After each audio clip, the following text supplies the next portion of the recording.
Have you ever reached the end of the day and felt like nothing really moved forward? Not in a dramatic way, just quietly, like the day slipped past you. Maybe you had plans, maybe you even started something, but somehow it didn't turn into anything real. And now there's that small, annoying feeling sitting in your chest. Most people think the problem is discipline or motivation or not wanting it badly enough. Honestly, I don't think that's true. I think the real problem is what happens after a 0 day. Because 1 0 day rarely stays just 1. It turns into 2, then 3. And suddenly, you're stuck in this loop where starting again feels heavier every time. I've been there. There were days in college where I'd open my laptop, stare at the screen, scroll a bit, and then just close it. Nothing done. And the worst part wasn't the missed work. It was the guilt, that quiet voice saying, you wasted today. Now, here's the key part. Guilt feels like it should push you forward, but most of the time, it does the opposite. It makes starting feel harder. Because now you're not just starting, you're trying to make up for yesterday too. And that pressure, it kills consistency. So instead of fixing the guilt,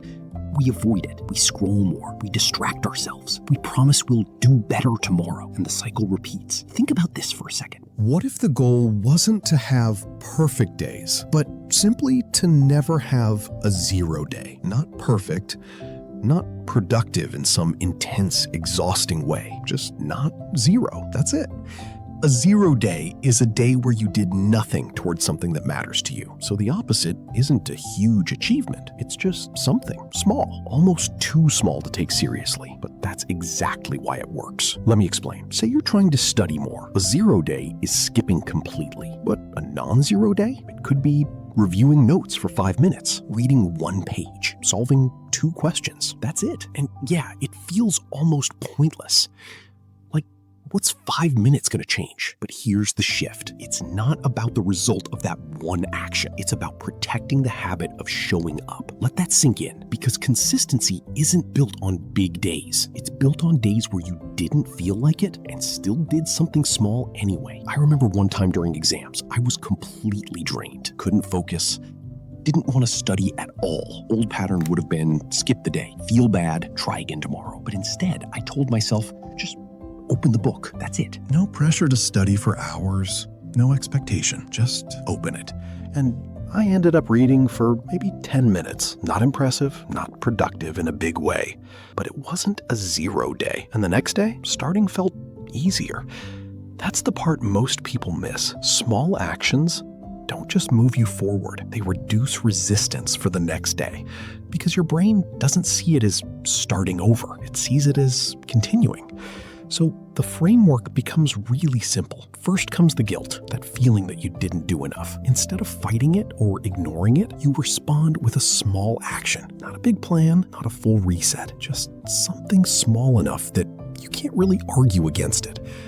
Then that small action turns into consistency. Not perfect consistency, just steady. And over time, that builds growth, quiet growth, the kind that doesn't feel dramatic day to day. Adds up in ways you don't expect.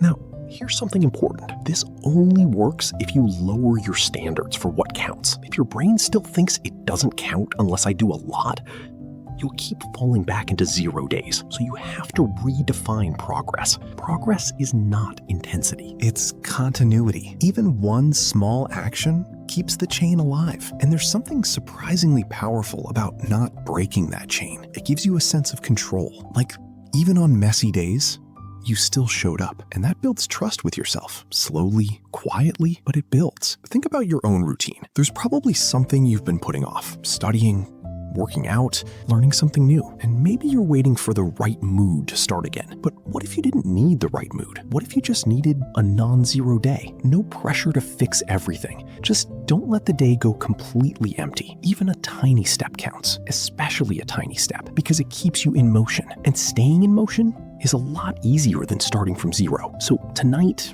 or tomorrow, whenever you think about this again, don't ask, did I do enough? Just ask, did I do something? And if the answer is yes, even a little, that's a good day. Not perfect, but real. And real is what actually builds change over time. And if this gave you something to think about, you can tap like, or share it with someone who might need it too. If you've ever had a 0 day like this, drop a comment. I read them. And if you want more calm, practical ideas like this, you can subscribe to Small Shift.